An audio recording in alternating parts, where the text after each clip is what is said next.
नमस्कार दोस्तों, स्वागत है आज के इस एपिसोड में। और आज हम बात करेंगे कि हमारे संविधान में, भारतीय संविधान में राष्ट्रपति और उपराष्ट्रपति का जो निर्वाचन है उसका क्या तरीका है, राष्ट्रपति का चुनाव और उपराष्ट्रपति का चुनाव किस तरीके से किया जाता है, क्या उसकी पात्रता होती है और पद की अवधि कितनी होती है और क्या क्या शक्तियां राष्ट्रपति के पास होती है। दोस्तों, भारत के संविधान में आर्टिकल 58 के अंतर्गत बताया गया है कि राष्ट्रपति के पद के लिए क्या पात्रता होनी चाहिए। व्यक्ति जो है वो भारत का नागरिक होना चाहिए और कम से कम 45 वर्ष की आयु होनी चाहिए। लोकसभा का सदस्य निर्वाचित होने की पात्रता होनी चाहिए, यानी उस व्यक्ति का नाम किसी संसदीय निर्वाचन मंडल में मतदाता के रूप में पंजीकृत होना चाहिए और उसे भारत सरकार या किसी राज्य सरकार के अधीन या दोनों सरकारों में से किसी के अधीन नियंत्रित किसी स्थानीय या अन्य पदाधिकारी के अधीन कोई लाभ का पद धारण किए हुए नहीं होना चाहिए। राष्ट्रपति संसद के या किसी भी सदन या राज्य विधानमंडल के सदन का सदस्य नहीं होगा। यदि निर्वाचन के समय इन सभी सदनों में से किसी का भी सदस्य है तो राष्ट्रपति के रूप में अपना पद ग्रहण करने की तारीख से उस सदन से उनकी सदस्यता अपने आप समाप्त मानी जाएगी। राष्ट्रपति अन्य कोई भी लाभ का पद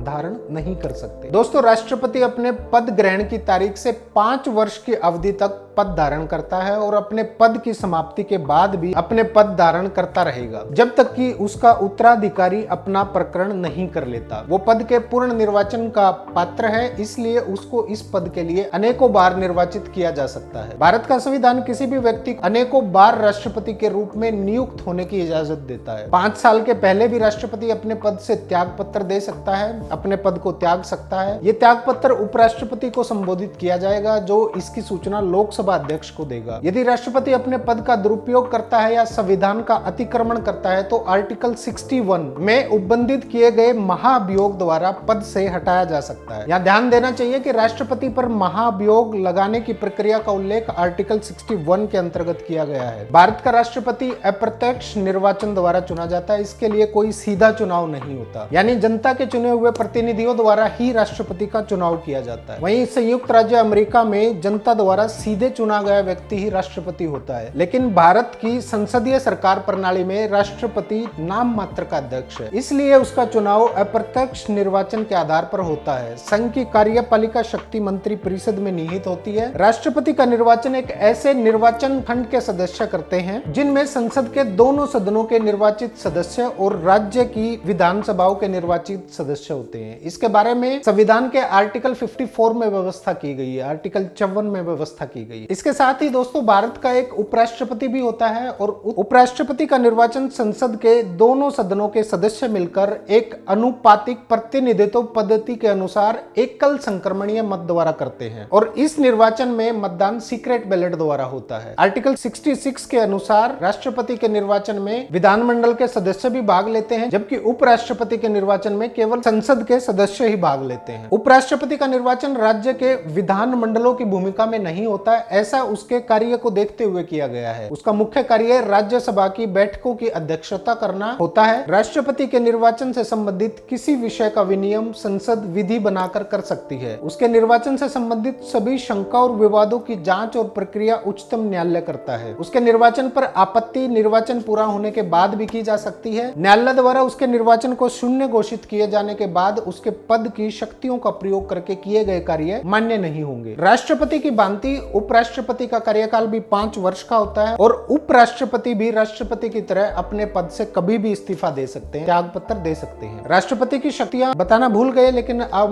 बात करेंगे राष्ट्रपति की शक्तियों के बारे में। भारत के संविधान में दी गई राष्ट्रपति की शक्तियां कुछ भागों में बांटी जा सकती हैं, जैसे राष्ट्रपति की कार्यपालिका शक्ति, सैनिक शक्ति, कूटनीतिक शक्ति, विधायिका शक्ति, न्यायिक शक्ति और आपातकालीन शक्तियां। संविधान में राष्ट्रपति को अनेकों कार्यपालिका शक्ति प्राप्त है। संघ की कार्यपालिका शक्ति राष्ट्रपति में निहित है और वो भारतीय गणतंत्र का प्रधान है। भारत की समस्त कार्यपालिका कार्यवाही राष्ट्रपति के नाम से की जाती है। राष्ट्रपति देश के सभी उच्च अधिकारियों की नियुक्ति करता है, जिसे प्रधानमंत्री की सलाह से अन्य मंत्रियों, उच्चतम और उच्च न्यायालय के न्यायाधीशों, राज्य के राज्यपालों, भारत के महान्यायवादी, भारत के नियंत्रक, महालेखा परीक्षक, लोक सेवा आयोग के अध्यक्ष और सदस्य, ऑफिशियल कमीशन के सदस्य और आदिम जाति के लिए विशेष अधिकारी, अनुसूचित और पिछड़े वर्ग के लिए आयोग और अल्पसंख्यकों के लिए विशेष अधिकारी की नियुक्ति राष्ट्रपति द्वारा ही की जाती है। लेकिन राष्ट्रपति इन शक्तियों का उपयोग मंत्री परिषद की सलाह पर ही करता है। आर्टिकल 85 के अनुसार संसद के एक सेशन की अंतिम बैठक और अगले सेशन की पहली बैठक के लिए नियुक्त तारीख के बीच 6 माह से अधिक का अंतर नहीं होना चाहिए, वरना राष्ट्रपति एक सेशन के अंतिम बैठक के बाद 6 माह के बीच संसद का सेशन बुलाने के लिए बाध्य होंगे। दोस्तों, प्रत्येक सेशन के आरंभ में राष्ट्रपति दोनों सदनों के संयुक्त सेशन को संबोधित करते हैं, जिसमें वो सरकार की सामान्य नीतियों और भावी कार्यवाही कार्यक्रमों का विवरण देते हैं। संसद के दोनों सदनों द्वारा पारित विधेयक राष्ट्रपति के हस्ताक्षर के लिए भेजा जाता है और उसकी अनुमति के बाद ही वो अधिनियम बनता है। राष्ट्रपति किसी भी विधेयक को अपने सुझाव के साथ पुनर्विचार के लिए लौटा भी सकता है। नए राज्य के निर्माण या वर्तमान राज्यों के बदलने के लिए कोई विधेयक राष्ट्रपति की सिफारिश के बिना संसद में पेश नहीं किया जा सकता। व्यापार या वाणिज्य स्वतंत्रता पर लगने वाला राज्य का कोई भी विधेयक राष्ट्रपति की पूर्व अनुमति के बिना राज्य विधानमंडल में पेश नहीं किया जा सकता।